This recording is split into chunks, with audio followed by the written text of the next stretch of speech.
This footage shows the last public appearance of Steve Jobs, 4 months before his death. He speaks to the Cupertino City Council to reveal one final project.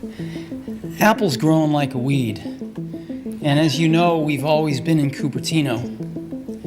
Started in a little office park and eventually got the buildings we are in now at the corner of De Anza and 280. The previous so-called Apple campus was no longer big enough for the growing company. The buildings, constructed in 1993, are arranged along a circular private road, Infinite Loop, named after a programming term for a code that will run endlessly by itself.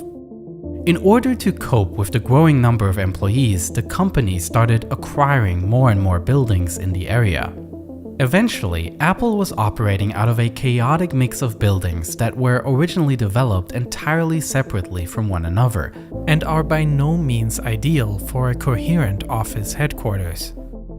So we're renting buildings, not very good buildings either, at an ever greater radius from our campus.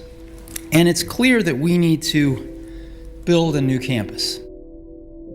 The plan was not to abandon the existing campus at Infinite Loop, but to expand it with a larger, modern one. Apple was able to acquire a large piece of land that is not only located nearby, but also sits directly on Interstate 280, which runs through the entire Silicon Valley, offering good accessibility for employees. A large part of this area was for sale because the computer company Hewlett-Packard closed their offices here, and Steve Jobs personally came full circle by acquiring this site, as it was somewhat personal to him. When I was 13, I think, I called up, Hewlett-Packard were my idols, and I called up Bill Hewlett because he lived in Palo Alto, and he picked up the phone, and I talked to him, and I asked him if he'd give me some spare parts for something I was building called a frequency counter. And he did, but in addition to that, he gave me something way more important. He gave me a job that summer, a summer job at Hewlett-Packard right here in Santa Clara off 280, the division that built frequency counters. And I was in heaven. Well, right around that exact moment in time, Hewlett and Packard themselves were walking on some property over here in Cupertino, in Prune Ridge, and they ended up buying it. And they built their computer systems division there. And as Hewlett-Packard has been shrinking lately, they decided to sell that property, and we bought it.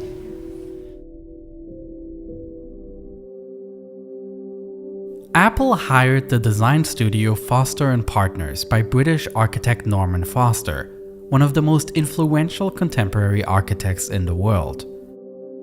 Foster's career initially took off in the 1970s when he made his name by creating machine-influenced buildings that borrowed industrial design elements for a modernist look. Over the decades, his style has evolved, and his newer buildings feature less harsh elements but an evolving modern aesthetic. His buildings display a functional modernity, a good fit as his design approach is akin to Apple's own product philosophy.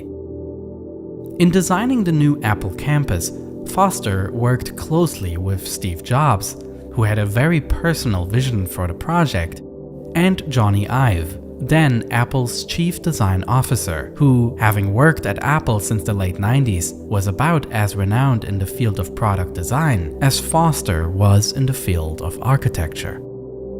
It was the beginning of a special partnership of exceptional talents. We've seen these office parks with lots of buildings, and they get pretty boring pretty fast. So we'd like to do something better than that.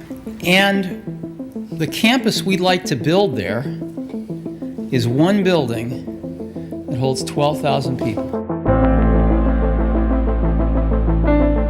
The final complex is called Apple Park, and it is characterized by its centerpiece, a single ring-shaped building surrounded by vast parkland. And while the campus itself is the result of a unique collaboration, the building is designed to enable exactly these types of collaborations. The parks should invite employees who may work in completely different parts of the building to cross paths and exchange ideas. The circular building is divided into 9 sections, each connected by a light-filled atrium. And although the building as a whole offers an enormous amount of space, due to the ring shape, it is not overwhelmingly large at any individual point. Within the individual segments, walkways lead around the building along the outer and inner rims. These walkways are separated from the outside only by a continuous wall made of glass that stretches from the floor to the ceiling, allowing a panoramic view of the surroundings. Apple claims that these are the largest curved glass panels used in any building to date. And sticking out from the facade are white canopies, positioned to cast shade at the interior hallways. In addition, these elements are also part of the building's active ventilation system, bringing fresh air in from the outside. The office space is also kept very open, with glass walls laying out an open pot design. In this concept, the employees are given access to a large open floor plan where they can self-locate to available desks. This layout should increase collaboration and is inspired by co-working spaces and college campuses. But this vision of a modern working environment clashes with reality in many places. There are reports that some of Apple's employees dislike the open pod concept, with programmers struggling to concentrate in this new setup.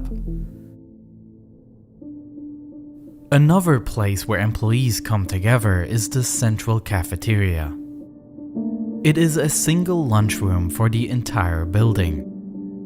The light-filled space that rises from the floor to the roof, offering a massive open room, is intended as yet another meeting space. And along the outer wall, there are 2 giant glass doors that can be opened to allow the interior of the building to flow seamlessly into the exterior landscape. When it came to the design of the parks, it was important to Steve Jobs that the landscape is a reflection of the California landscape he grew up around.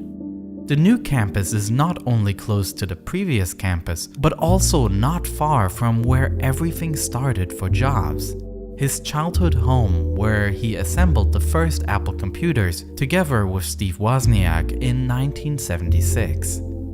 More than 30 years later, in addition to the immense global influence the company has exerted, Apple has also become a fundamental part of the local environment in which Steve Jobs grew up. Not only as one of the largest tenants in the area and as a large employer, but also as the city's biggest taxpayer. The company that once started in a garage here had transformed the entire neighborhood. The parks at the new campus therefore had to celebrate the local environment, and Steve Jobs wanted them to be based on nearby Stanford University. Jobs appreciated the park layout here, designed by Frederick Law Olmsted, who is considered the founder of American landscape architecture. Steve Jobs also appreciated the extensive hiking trails that surrounded the Stanford dish, right behind the university. For the design of the parks, reclaimed landscape architect Laurie Allen was hired, who relocated to Palo Alto for 4 months in order to get a real feel for the local environment. His park design is a representation of the California landscape. On one hand, there is a wide meadow extending from the building, which can be used for events.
previously planted the Stanford dish that Jobs wanted to replicate. Today, about 20% of the space is landscaping. Most of it is a big asphalt parking lot. We want to completely change this, and we want to make 80% of it landscape. And the way we're going to do this is we're going to put most of the parking underground. Accessible through these tunnels is the underground parking garage, which was custom designed with the same level of detail as the main building. Johnny Ive's design team created a custom signage system with the information displayed in white frames attached to the curved walls. And the traffic lights are arranged horizontally and reference the icons in the corner of applications in Apple's operating system. But because the underground space is not quite enough, Apple also had to build 2 parking garages at the southern end of the campus. Located in the top left corner is the Apple Park Fitness Center. On the outside, there are facilities for team sports like volleyball, basketball, and soccer, while inside there is a full fitness studio accessible to Apple employees only. Located on the other side of the park is a building that regularly is open for outsiders during Apple's press events at the Steve Jobs Theater. However, only the entrance pavilion is visible above ground, because the actual auditorium itself is completely underground. The theater is used for the presentation of new products by the company and can seat 1,000 people. The award-winning pavilion above ground stands out for the fact that there are no support columns. The roof is made of a light carbon fiber panel, and the entire structural load is carried directly by the glass. It's the largest structure in the world that is solely supported by glass, and the electrical wiring and sprinkler pipes are completely hidden along the thin silicon joints between the curved glass panels. Inside, there is a glass spiral elevator that rotates in such a way that only one door is necessary. It is just one out of countless details that were specifically created, such as custom-designed elevator buttons, door handles, or even specially designed pizza boxes for the cafe, which Apple even patented. Apple Park is a space with no compromises. But implementing the idea of a collaborative space so radically led to issues for cases where the reality required different setups. With the needs of certain teams not matching that overall vision, Apple had to build separate buildings for research and development departments. These are departments where confidentiality is especially important, and the resulting building doesn't follow the open, transparent idea of the main building. The roofs are filled with AC ventilation shafts instead of solar panels as present on the rest of the campus. The offices are also arranged in a more traditional way instead of the open concept. And surface-level parking is available in front of the rectangular office towers.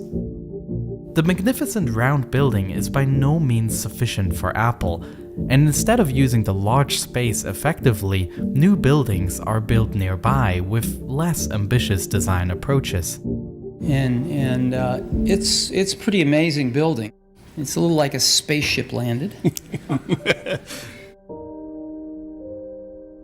Perhaps Steve Jobs' comparison of the building with a spaceship applies to much more than its visual appearance.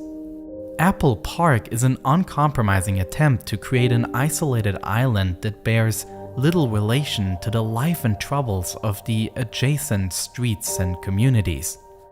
Apple operates its own private bus service to shuttle employees through the congested Silicon Valley. The company also operates its own private medical centers in Cupertino, exclusively for employees. While Apple's attempt to create an isolated environment for its employees is rife with benefits, it might be even more forward-thinking if the company had instead created a campus in an environment where interaction with local businesses is encouraged, where environmentally friendly short commutes would be possible, and where the success of their campus could rub off on the environment and integrate into modern city planning solutions. Perhaps the goal wasn't to create the most practical campus, but rather to create a building that embodies some form of perfection, that is intended to set standards within the company and display the approach for how the company should develop its products. More than anything, Steve Jobs approached this campus not as an architect or a productivity expert, but as a storyteller, aware of the power a well-told story has to inspire. I think we do have a shot of building the best office building in the world.